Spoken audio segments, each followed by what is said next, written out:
é viverem unidos os irmãos. E hoje, meus irmãos, Deus aqui está nos convidando a esta unidade. Quando nós olhamos para a palavra de Deus, né, a gente vê que ali no livro de João, Jesus faz uma oração acerca da unidade. Acerca da unidade. Que oração aquela? Ali não é uniformidade, tá bom? A igreja às vezes tem tendência a colocar as pessoas com a mesma roupa, né? Igual um coral. Isso aí é uniforme. Mas talvez ali um está pensando diferente do outro. Então não adianta. Não é isso que nós queremos aqui hoje. Não é uniforme, que os irmãos vistam o uniforme e todos nós andemos junto. Nós queremos muito mais do que isso, meus irmãos. Queremos que todos nós pensamos a mesma coisa com relação às doutrinas centrais da fé cristã, da vida cristã. Isto é unidade. E nisto, meus irmãos, não pode ter divergência de pensamentos. Oh, como é bom e agradável viverem unidos os irmãos. Uma das questões que o apóstolo Paulo mais colocou ali em Corinto foi a questão da comunhão. Uma das questões que o apóstolo Paulo mais trabalhou em Corinto, isto vai desde os primeiros capítulos até o último capítulo. Até o capítulo 15 especificamente, ele começa falando de unidade, e ele termina falando de unidade. Um dos assuntos que Jesus mais trabalhou também ao longo do seu ministério, é trabalhando a questão da unidade. E eu aqui estou colocando para os irmãos hoje, o que você pensa de Jesus? O que você pensa do Espírito Santo? Qual é o seu pensamento sobre a fé? O que você pensa sobre a criação? É nesses pontos, irmãos, que nós temos que ter unidade, e nesses pontos não se pode ter divergência. A nossa unidade, ela é na palavra de Deus. Mas também, meus irmãos, a nossa unidade é quando nós sabemos entender e respeitar a opinião do outro. E nós entendemos, e a igreja funciona justamente desse jeito, porque às vezes, e geralmente os gostos são diferentes, os pensamentos são diferentes, mas o que nos une, meus irmãos, é muito mais do que as coisas do dia a dia. O que nos une, que nos torna unido em Cristo, é o que? É a doutrina central da palavra do Senhor. E aqui o texto sagrado está dizendo que é bom e agradável viverem unidos os irmãos. Então esses irmãos aqui, trazendo para hoje, para o contexto de hoje, não quer dizer somente as pessoas que são filhos do mesmo pai. Se lá em Israel simbolizava as pessoas que eram todas descendência de Abraão, é isso que o texto, é isso que mostra aqui Davi.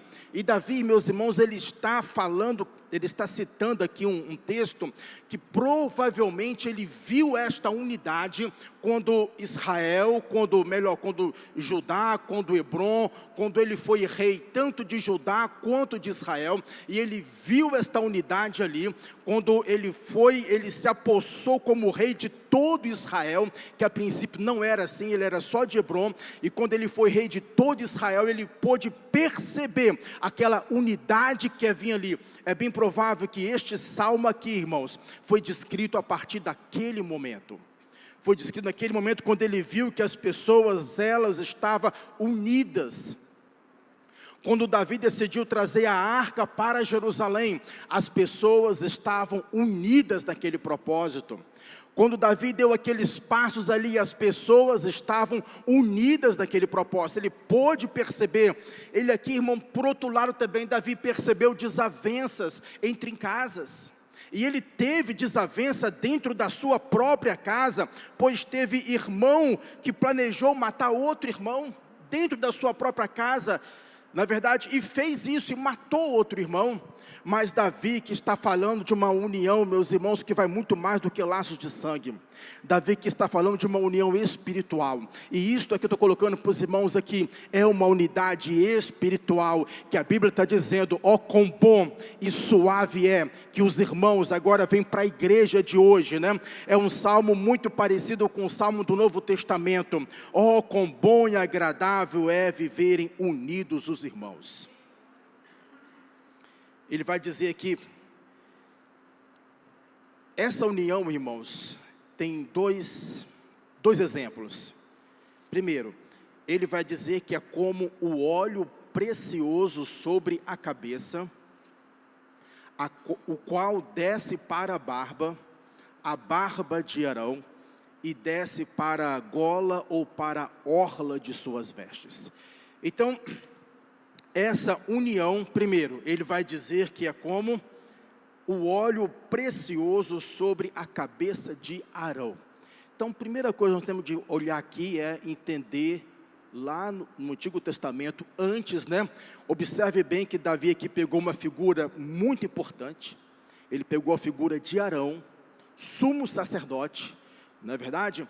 E ele pegou a figura de Arão para exemplificar, e diz que é como o óleo colocado sobre a cabeça de Arão. Então nós temos de ir um pouquinho lá atrás, e eu vou convidar vocês para irem comigo, lá no livro de Êxodo, capítulo 30, Êxodo capítulo 30, porque senão a gente não vai conseguir entender o que esse texto quer dizer. Para entender o que ele quer dizer, nós temos de saber o que significa este óleo sobre a cabeça de Arão, antes de fazer qualquer tipo de aplicação. Então, Êxodo capítulo 30, abra sua Bíblia, por favor.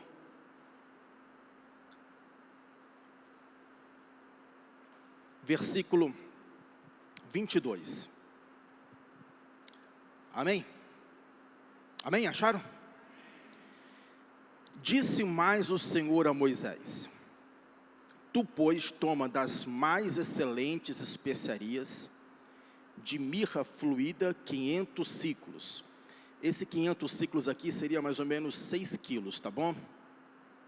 De cinamono, que seria mirra, Cinamono odoroso, de mirra 500 ciclos, de cinamono odoroso a metade, a saber, 250 ciclos, e de cálamo aromático, 250 ciclos, de cássia 500 ciclos, segundo ciclo do santuário, e de azeite de oliveira 1 rim. O total aqui, eu fiz a conta, quem tem Bíblia aí, a NVI, já traz das nossas medidas, mas aqui vai dar um total de aproximadamente 18 quilos, tá bom? Era as especiarias, várias misturas ali, total de 18 quilos era aquele óleo. Primeiro, vai dizer aqui no versículo 25, disto farás o óleo sagrado para unção, o perfume composto segundo a arte do perfumista. Este será o óleo sagrado da unção. Eu vou tirar primeiro essa parte aqui, para não ler, tá? Sobre as coisas que são consagradas no Santíssimo Lugar, e vou passar para o versículo 30, que diz: também ungirás Arão e seus filhos, e os consagrarás, para que me oficiem como sacerdote. Dirá aos filhos de Israel: este me será o óleo sagrado da unção nas vossas gerações. Não se ungirá com ele o corpo do homem que não seja sacerdote, nem fareis outro semelhante da mesma composição. É santo, e será santo para vós outros. Quando a Bíblia diz que esta união é como o óleo que é colocado sobre a cabeça de Arão, o que este óleo é? Primeiro, está dizendo que este óleo é santo. É santo. Este óleo aqui é santo. Então, o que a Bíblia está dizendo? A única pessoa que poderia receber este óleo, este óleo aqui, irmãos, é um santo, mas é assim, é um santo no efeito de consagração.